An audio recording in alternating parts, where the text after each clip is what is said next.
오늘 우리에게 주시는 하나님의 말씀은 이사야 27장 2절부터 27장 13절까지의 말씀입니다.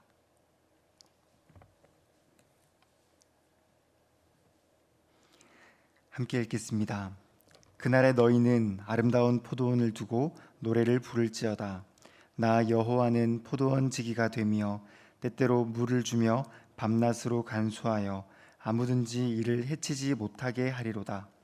나는 포도원에 대하여 노함이 없나니 찔레와 가시가 나를 대적하여 싸운다 하자 내가 그것을 밟고 모아 불사르리라.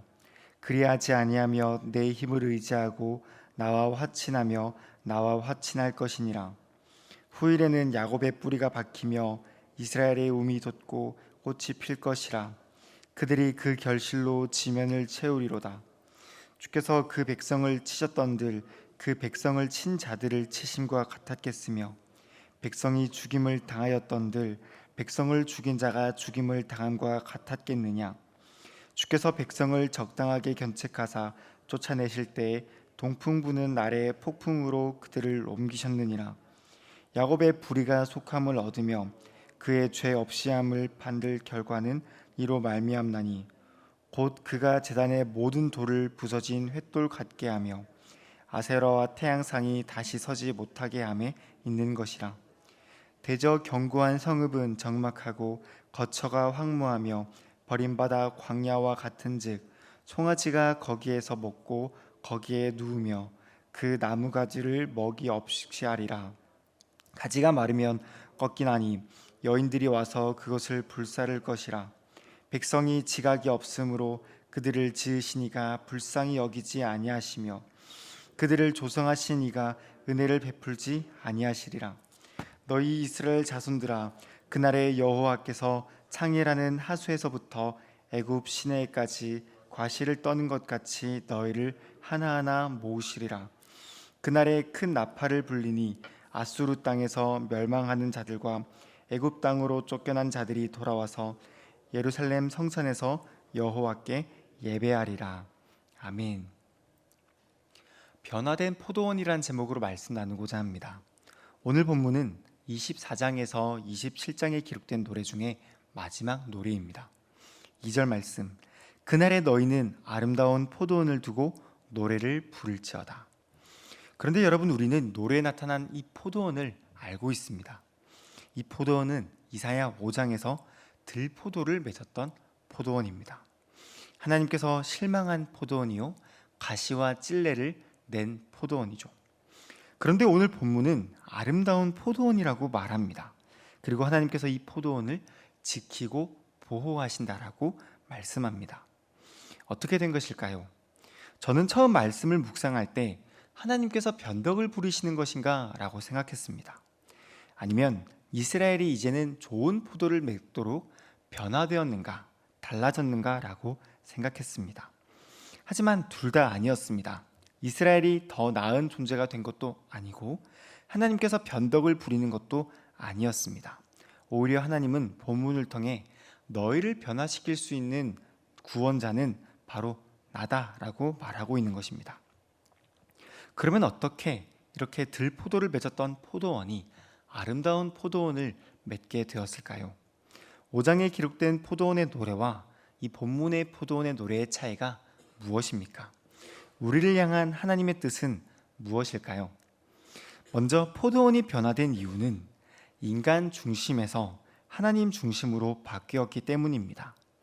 본문 3절 말씀, 나 여호와는 포도원 지기가 되며 때때로 물을 주며 밤낮으로 간수하여 아무든지 이를 해치지 못하게 하리로다.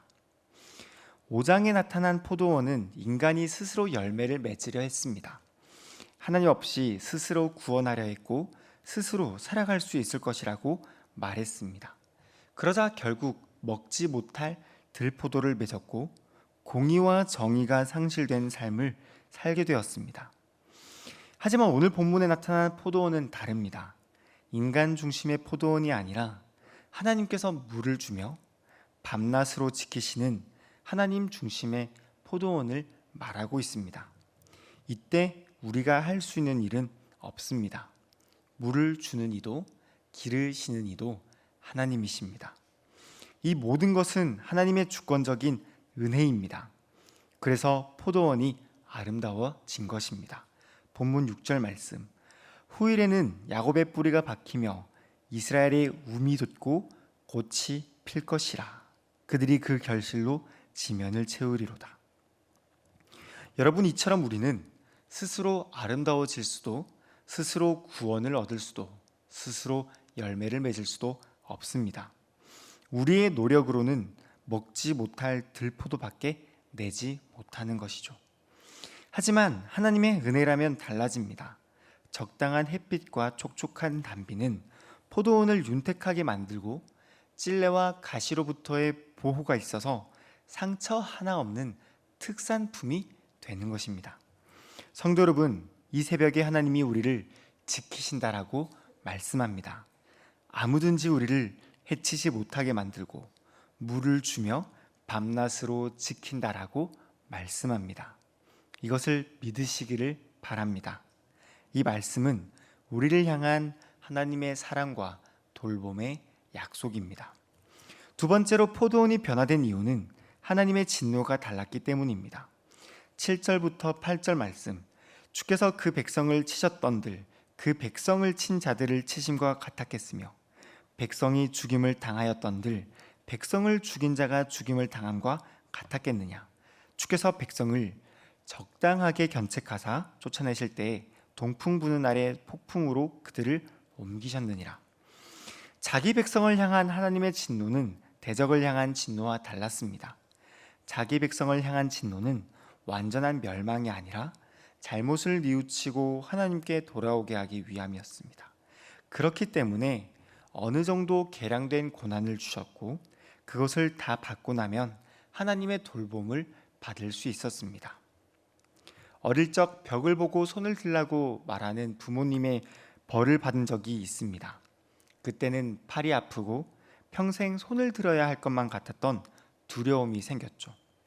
왜냐하면 부모님이 언제까지 손을 들어야 하는지 말해주지 않았기 때문입니다.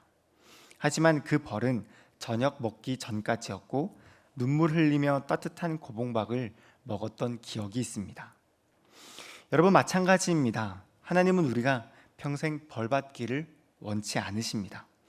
하나님의 벌은 아주 잠깐이며 이후에 다시 돌아와 그 품에 안기길 원하십니다. 그래서 우리를 향한 하나님의 손길은 진노가 아니라 우상을 버리고 다시 돌이키게 하는 징계인 것입니다. 9절 말씀. 야곱의 불의가 속함을 얻으며 그의 죄 없이함을 받을 결과는 이로 말미암나니 곧 그가 제단의 모든 돌을 부서진 횃돌 같게 하며 아세라와 태양상이 다시 서지 못하게 함에 있는 것이라. 아멘. 끝으로 마지막으로 포도원이 변화된 이유는 5장과 27장의 포도원이 찔레와 가시라는 십자가로 연결되었기 때문입니다. 들포도로 맺었던 포도원이 아름다운 포도원이 될 수 있었던 궁극적인 이유는 찔레와 가시에 있습니다. 이사야 5장 6절 말씀. 내가 그것을 황폐하게 하리니 다시는 가지를 자름이나 북을 돋우지 못하며 찔레와 가시가 날 것이라며 라고 말씀합니다. 하지만 오늘 본문 27장 4절 말씀은 나는 포도원에 대하여 노함이 없나니 찔레와 가시가 나를 대적하여 싸운다 하자 내가 그것을 밟고 모아 불사르리라 라고 말씀합니다. 두 구절 모두 찔레와 가시를 말하고 있습니다. 여러분, 우리는 들포도였습니다. 찔레와 가시를 내던 들포도였기에 길에 버려져도 상관이 없었습니다. 하지만 우리는 아름다운 포도원이 되었습니다. 어떻게요? 우리를 대신해서 찔레와 가시를 쓰고 상처를 받으신 분, 예수님이 있기 때문입니다. 예수님은 머리에 가시면류관을 쓰셨습니다. 그리고 십자가에서 이렇게 말씀합니다. 마태복음 27장 46절. 나의 하나님, 나의 하나님, 어찌하여 나를 버리셨나이까. 여러분, 하나님은 우리에게 있던 찔레와 가시를 주님께로 돌리셨습니다. 그리고 우리 대신에 버려지셨습니다. 우리 주님께서 하나님의 진노를 다 받으셨기 때문에 우리가 하나님의 사랑과 은혜를 받게 된 것입니다. 우리가 아름다운 포도원으로 변화된 이유가 여기에 있습니다. 우리가 신앙생활을 잘해서가 아니라 대속의 은혜를 받았기 때문입니다. 말씀을 맺겠습니다. 끝으로 아름다운 포도원으로 변화된 우리는 어떻게 됩니까? 바로 예배의 자리로 모입니다. 어쩌면 이 구절이 가장 중요할 수 있습니다. 하나님께서 우리를 변화시키신 이유를 말씀하고 있기 때문입니다. 본문 12절에서 13절 말씀. 너희 이스라엘 자손들아, 그날에 여호와께서 창이라는 하수에서부터 애굽 시내까지 과실을 떠는 것 같이 너희를 하나하나 모으시리라. 그날에 큰 나팔을 불리니 아수르 땅에서 멸망하는 자들과 애굽 땅으로 쫓겨난 자들이 돌아와서 예루살렘 성전에서 여호와께 예배하리라. 아멘. 여호와께 예배하리라. 하나님은 지금 흩어진 자기 백성을 모으신다고 말씀합니다.